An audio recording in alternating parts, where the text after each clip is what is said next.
तो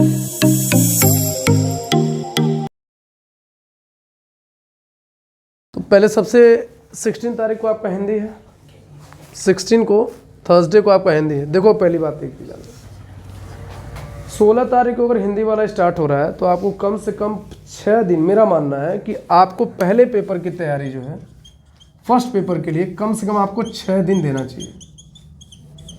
मतलब कि अगर मैं बोलूं, अगर आज कितना तारीख है, 10 तारीख है, तो 11, 12, 13, 14, 15, 16 को पेपर है तो 10 तारीख से 10, 11, 12, 13, 14, 15 6 दिन आपको हिंदी के लिए देना है। जब आप हिंदी के लिए फर्स्ट अगर 6 दिन अगर टाइम दे देंगे तो अगर आपका पहला पेपर अच्छा हुआ तो ऑटोमेटिक एक आता है ना मोटिवेशन, अपने आप जनरेट हो जाता है। और जब मोटिवेशन जनरेट हो जाएगा तो आपका जो अदर, मान लो ये समझो मेरी बात, अगर ये पेपर अच्छा हो गया पहला, तो आपके ऊपर बर्डन कितना पेपर का आएगा, 5 पेपर का, कि यार चलो एक पेपर मेरा अच्छा हो गया, अब मुझे 5 पेपर अच्छा करना है। और ये पहला पेपर अच्छा तभी होगा जब पहले पेपर के लिए आप एक क्या करेंगे, प्रॉपर टाइम देंगे। अब पहला पेपर हिंदी है, सबसे बड़ी गनीमत तो ये है कि इस बात को हम माने कि आपका हिंदी ही पेपर पहला पड़ा। अगर मैथमेटिक्स पढ़ता तो अगर मैथमेटिक्स, देखो हिंदी सबका अच्छा हो जाता है, हर कोई एवरेजन अगर आपका देखा जाए तो 60-70 नंबर 100 में से उठा लेता है। आपका पेपर आपको पता है कि 70 मार्क्स का होगा, और 70 में अगर आप टारगेट रख रहे हैं 60+ मार्क्स लाने के लिए, तो आपको कम से कम जो है 5 से 6 दिन टाइम देना पड़ेगा हिंदी में। अब सबका टारगेट ये होगा कि एक महीना में 95% कैसे उठाएं। देखो एक महीना में 95% नहीं उठ पाएगा, लेकिन ये है कि अगर आप मेहनत करेंगे, अगर आपने पहले किया है तभी आपका एक महीना में 95% उठ पाएगा। ये सत्य है, ये नहीं कि आप कह देंगे कि नहीं एक महीना में बिना पढ़े और एक महीना में 95% उठा लेंगे। नहीं, एक महीना में 95 नहीं बट 80 to 85% मार्क्स आपका आ जाएगा। तो आपको कम से कम लिखना पड़ेगा कि हमको हिंदी के लिए कम से कम स्टार्टिंग के 6 डेज देने हैं हिंदी को। अब अगर मैंने 6 दिन बोला तो क्या 6 दिन हम लगातार जो है आपका 10 घंटा 12 घंटा तो पढ़ना पड़ेगा एग्जाम टाइम में। और देखो ये कोई कहे कि एग्जाम टाइम में आपको प्रॉपर नींद लेना चाहिए, आपको 8 घंटा सोना चाहिए, सब झूठी बातें हैं। मेरा मानना है अगर आपको 10 से 12 घंटा पढ़ना है तो 4 से 5 घंटा रात में सो लो, 1 से 1.5 घंटा दिन में सो लो, दिन में 1-1.5 घंटा सो लो, वो ज़रूरी है। आपको रिफ्रेशमेंट आपके माइंड को चाहिए। तो अगर आप दिन का 1-1.5 घंटा जोड़ लेंगे और रात का 4-5 घंटा जोड़ लेंगे तो आपको बड़े आराम से 6 घंटा हो जाएगा। और फिर मैं कहता पेपर वाली रात की अगर बात, जैसे मान लो कल आपका पेपर है, सुबह ही पेपर है, टाइमिंग तो आप 8 बजे से स्टार्ट हो रहा है, तो सुबह आपका पेपर है तो रात में 9 से 9 बजे तक एटलीस्ट सो जाओ। ये काम बिल्कुल मत करना कि सुबह 3 बजे उठ के हम पढ़ना शुरू कर देंगे। देखो जिस दिन पेपर होता है अगले दिन, उसके पहले वाली जो रात होती है उसमें आपको प्रॉपर नींद चाहिए, 8 घंटे की, 7 से 8 घंटे की नींद चाहिए। देखो याद वही आता है जो आप पहले पढ़े होते हैं पेपर के टाइम पे। जैसे आप अभी पढ़ के गए, आप मान लो आपका 8 बजे पेपर है तो आप 6 बजे कोई चीज़ पढ़ के गए, याद नहीं होगा आपको लगे। और उसी टाइम पे कोई दोस्त आपसे पूछ दिया कि चलो बताओ तुलसीदास का जन्म कब हुआ था, सूरदास का जन्म कब हुआ था, आप नहीं बता पाओगे, आप भूल जाएंगे, गारंटी दे रहा हूं। मुझसे भी हुआ था ऐसा ही, मुझसे पूछ दिया मेरा दोस्त है, यार बताना है कबीरदास का जन्म कब हुआ था, अब मैं भूल गया। अब वहीं पे मुझे ऐसा लगने लगा, यार लग रहा है कि अब तो मेरा पेपर खराब हो जाएगा। बट जैसे ही पेपर मिला, रिजल्ट आया, अच्छा उस तुरंत दिमाग में वो सब चीज़ याद आने लगी।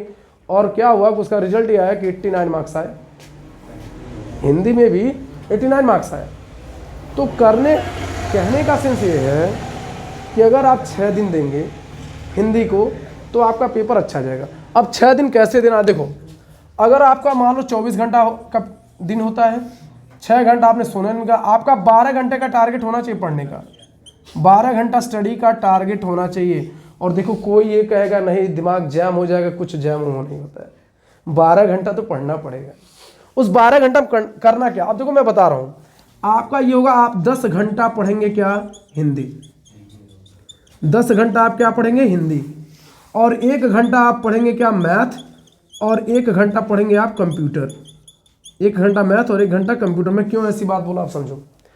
अगर आप ध्यान से देखें तो 16 तारीख को आपका क्या है, हिंदी का पेपर हो रहा है, और 21 को क्या है, 21 को आपका मैथ भी हो रहा है और कंप्यूटर हो रहा है। ये दोनों चीज़ हो रही हैं एक ही साथ, 2 पेपर। अब यहाँ पे उनके लिए क्या है, चांदी है, जिनका आर्ट साइड वाला आर्ट का पेपर है, आर्ट का पेपर मान लो 25 को जा रहा है, बट जो अब मैथ कंप्यूटर दोनों लिया है उनके लिए समस्या क्या आ जाएगी कि उनको मैथ भी तैयार करना है और कंप्यूटर भी तैयार करना, और गैप आपको मिल रहा है 5 दिन का। अब देखो 16 वाला गैप मत जानना कभी। देखो 16 को जब आप पेपर दे के आएंगे, मान लीजिए आपका 11 बजे पेपर हुआ, आएंगे आप 2-3 घंटा सोएंगे, आप मान लो 11-15 पेपर खत्म हुआ है, सेंटर से निकलते निकलते 12 बज जाएगा, घर पहुंचते पहुंचते 1:30 बज जाएगा, 1:30 से 2 बज जाएगा। उसके बाद आप आके पक्का 2-3 घंटा क्या करेंगे, अपने बॉडी को रेस्ट मोड में लाने के लिए आप सोएंगे। तो अगर आप सोते हैं, तो अगर मान लीजिए आप सोना शुरू करेंगे, तो मान लीजिए आपने 12 से 3 सो लिया, 3 बजे 4 बजे, फिर 5 बजे आप उठेंगे, तो आपका दिन क्या शुरू हो रहा है 5 बजे। तो आपको गिनना है, हमारा शाम को 5 बजे से हमारे पास टाइम है, और उसके बीच आपके पास गैप कितने दिन का है, 5 दिन का लग रहा है, लेकिन मैं मानता हूं 4.5 दिन बस गैप है। ये गैप 5 दिन नहीं है, ये केवल 4.5 दिन का गैप है।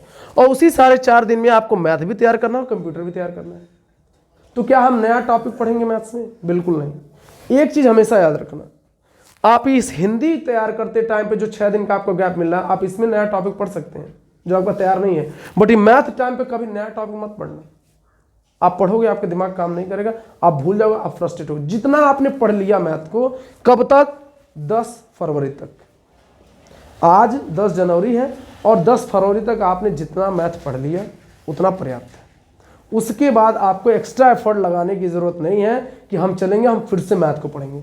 मैं जो यहां पे बोला, ये जो आप देखिए, मैंने बोला 1 घंटा मैथ, मतलब कब? 16 तारीख को आपका पेपर स्टार्ट हो रहा है, तो 10 तारीख को मैंने बोला 10 फरवरी तक आपका पूरा सिलेबस आपको कंप्लीट करना है। 11 फरवरी, 12 फरवरी, 13, 14, 15 फरवरी, ये जो 1-1 घंटा मैं बोल रहा हूं ना पढ़ने के लिए, इस 1 घंटे का मतलब यह है कि आपको 1 घंटा में प्रैक्टिस क्वेश्चंस लगाने हैं। आपको कोई टॉपिक पढ़ने की जरूरत नहीं है, आपको प्रैक्टिस क्वेश्चंस लगाने हैं। कि आप क्या करें, प्रैक्टिस को 1 घंटा लगाएंगे। और ये जो कंप्यूटर में बोला कि जो आपको 1 घंटा कंप्यूटर पढ़ना है, इसमें भी आपको केवल और केवल क्या करना, रिवीजन करना या प्रीवियस ईयर के क्वेश्चन सॉल्व। और मैक्सिमम एक बात बता दूं, मैक्सिमम रोल इसमें प्ले करेगा, क्या इंपॉर्टेंट रोल प्ले करेगा आपका प्रीवियस ईयर। इसलिए अवतार हो, चाहे विद्या हो या कुछ भी हो, उसके प्रीवियस ईयर्स को लगाना है, जो भी गाइड आपके पास हो जिसमें प्रीवियस ईयर के क्वेश्चन हो। तो हमने क्या पाया कि 6 दिन हम देंगे हिंदी के लिए। फिर हमारा क्या होगा कि 4-5 दिन हमको जो गैप मिल रहा है, उसमें करना क्या है, हम मैथ और कंप्यूटर को साथ में लेकर चलेंगे, क्योंकि दोनों का पेपर है। अब दोनों बटेगा कैसे? अब यहीं पे देखो, एक चीज समझो, यहाँ पे तुमको स्टडी बढ़ा देनी पड़ेगी। अब आपको यहाँ से सीधा जो है स्टडी 12 से 14 घंटे की करनी पड़ेगी। 12 घंटा तो करना ही पड़ेगा। अब उसके लिए एक चीज बात समझिए, 4 घंटा आप कंप्यूटर पे देंगे, सीपीटी कंप्यूटर पे, और 6 से 8 घंटा आप जो है किस पे देंगे, मैथ्स पे देंगे। और मैं फिर कह रहा हूं, केवल प्रैक्टिस क्वेश्चंस लगाने हैं, केवल क्वेश्चन नोट्स जो आपने बनाया उसको लगाना है। मैथ्स की जो बुक है उसमें जो क्वेश्चन प्रीवियस ईयर में पूछे गए हैं, जो प्रीवियस ईयर में पूछा गया आप उसको लगाइए। अभी क्या करना ना, अभी अब मैं सोच रहा हूं कि मैथ का भी मैथ कैसे पढ़ना है 1 महीना में, इंग्लिश कैसे पढ़ना है, आपका एसएसटी कैसे पढ़ना, इस सब पे एक वीडियो बना दूंगा। इस पे भी अभी मैं केवल ये बता रहा हूँ कि इस 1 महीने जो पेपर के टाइम पे आपकी क्या प्लानिंग होगी, उस पर बात कर रहे हैं कि जो 16 से जो आपका पेपर स्टार्ट हो उसमें आप कैसे परफॉर्म करेंगे। तो मैथ और कंप्यूटर में आप क्या करेंगे, 4 घंटा आप कंप्यूटर पढ़ेंगे, 8 घंटा आप मैथ्स पढ़ेंगे। 4 घंटा आप कंप्यूटर पढ़ेंगे तो वो भी आपका तैयार होता रहेगा, और कंप्यूटर भी आपका 8 घंटा का आपका मैथ भी 8 घंटा चल रहा है, वो भी आपको तैयार करना है। मैं फिर कहा कि प्रैक्टिस, जितना ज़्यादा प्रैक्टिस होगा उतना ज़्यादा फायदा करेगा। तो ये क्या हो गया, आपका हिंदी हो जाएगा, फिर मैथ और कंप्यूटर का पेपर निपट जाएगा। उसके बाद आपका 27 तारीख को क्या आ रहा है, साइंस आ रहा है। अब देखो यहाँ पे आपको 6 दिन मिला। अब देखने में तो क्या है कि 6 दिन आपको टाइम ज़्यादा है, बट एक बात बता दूं, जितना ज़्यादा गैप मिलता है उतना ज़्यादा ही व्यक्ति लापरवाह होता है। जितना गैप मिलेगा उतना लापरवाही अंदर कूट कूट के भर जाती है। यार अभी तो 1 दिन और है, अरे अभी तो आज चिल मारेंगे, अगले दिन से पक्का पढ़ेंगे तो पढ़ेंगे, बट होता ऐसा कुछ नहीं है। अगर ये 6 दिन का गैप मिल रहा तो 6 दिन में आपकी देखो 27 का साइंस है और तुरंत 1 को आपका क्या है, इंग्लिश है। 1 दिन का गैप मिल रहा है इंग्लिश में। इसका मतलब अब इंग्लिश को भी आप अवॉइड नहीं कर सकते हैं, क्योंकि 27 को आपका साइंस जा रहा है, तो इसमें भी आपको करना क्या पड़ेगा, साइंस आपको 8 घंटा पढ़ना पड़ेगा और 4 घंटा आपको इंग्लिश पढ़ना पड़ेगा इस 6 दिन में। 4-4 घंटा अगर आप इंग्लिश पढ़ेंगे तो इस चीज़ को थोड़ा सा आप समझो, मेंटालिटी देखो कैसे चेंज होगा साइकोलॉजिकली। आपको लगेगा आपका पेपर 1 तारीख को है, बट आप तैयारी कहाँ से स्टार्ट कर दी है? 22 तारीख से। 22 को आप इंग्लिश, 22 को भी आप इंग्लिश, 22 इंग्लिश पढ़े, 23 पढ़े, 24 पढ़े, 25 पढ़े, 26 पढ़े, आप इंग्लिश पढ़ रहे हैं और साथ साथ में आप क्या पढ़ रहे हैं? साइंस भी पढ़ रहे हैं। तो आपको लगेगा हमारा तो दोनों सब्जेक्ट की तैयारी हो रही है। समझ आ रहा है? ये दोनों सब्जेक्ट की तैयारी हो रही है, पैरेलली हो रही है, साइंस भी हो रहा है और इंग्लिश भी हो रहा है। तो आपको इसमें टेंशन ज़्यादा लेने की जरूरत नहीं है।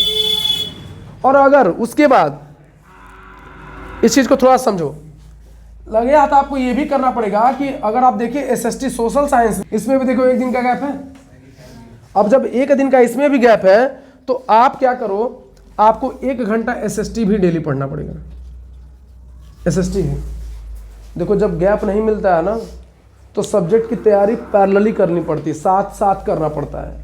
बट कैसे करना पड़ता है? टाइम को डाइवर्ट करते, टाइम को बांट के करना पड़ता है कि हमारा टारगेट, हम 6-7 घंटा मैथ पढ़ेंगे, 6-7 घंटा साइंस पढ़ेंगे, 3-4 घंटा हम उसी में इंग्लिश पढ़ेंगे और 1 घंटा हम एसएसटी भी पढ़ेंगे।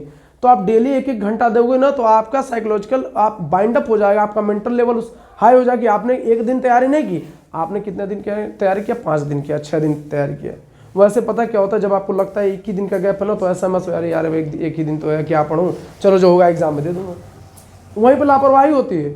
जो 1 दिन मिलता है उसमें तो 100% देना ही है, प्लस जो उसके पीछे जो जितना ये गैप मिल रहा है ना इसके बीच में, उसमें भी हमको सब्जेक्ट लेकर पढ़ना ही पड़ेगा। समझ आ रहा ना? मैंने क्या, अगर ओवरऑल देखा जाए तो मैंने क्या बताया कि हिंदी के लिए आपको 6 दिन देना है, ठीक है? वो भी कब से? 10 फरवरी से। 10 फरवरी, 11, 12, 13, 14, 15, 6 दिन आप देंगे हिंदी के लिए। ये आप हिंदी पढ़े या ना पढ़े इस टाइम पे आप 1 आध घंटा, अभी देखो क्या है कि ये मैंने ये कौन सी स्ट्रेटजी बताई, ये मैंने बताया कि एग्जाम टाइम टेबल के टाइम आपका क्या प्लानिंग होगा तैयारी का। ये मैंने 1 महीना वाला नहीं बताया कि अब से जो 1 महीना का टाइम है उसमें हम कैसे पढ़ेंगे, ये मैंने इसका नहीं बताया। मैंने ये बताया क्या कि मेरा ये था कि एग्जाम का जो टाइम टेबल निकला और उस जितने दिन आपका एग्जाम चल रहा है उतने दिनों की आपकी प्लानिंग क्या होगी, आपको कैसे पढ़ना है, इस पे बारे में बात किया मैंने इसे 1 महीने के लिए बात नहीं किया है कि देखो आपका ये 1 महीना का है प्लानिंग। 1 महीना वाला भी मैं बना दूंगा कि how to get 95% mark within 30 days. देखो 95% मार्क्स वही उठाएगा जो 4-5 महीना से पढ़ रहा है अच्छे से। 1 महीना में मतलब आज आपका मन किया आप ट्रिग्नोमेट्री पढ़ने का पहली बार, और आपने पहली बार 1 महीना के लिए खोला ट्रिग्नोमेट्री खोला। अब सोचो जो मैथ का बुक अभी खोलेगा वो कैसे मैथ्स में 95 नंबर पा पाएगा?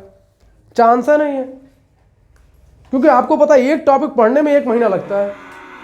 1 महीना 15 दिन 20 दिन से कम लगता नहीं एक टॉपिक पढ़ने में।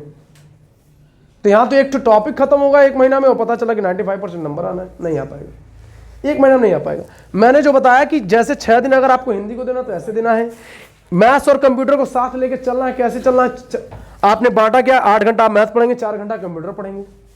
जिनका 8 का पेपर, देखो 8 आपका 25 तारीख को दिन को लिए फायदा है कि वो क्या करेंगे, 16 को पढ़ेंगे, 21 को पढ़ेंगे, तुरंत 25 में आपका 8 साइड का पेपर है।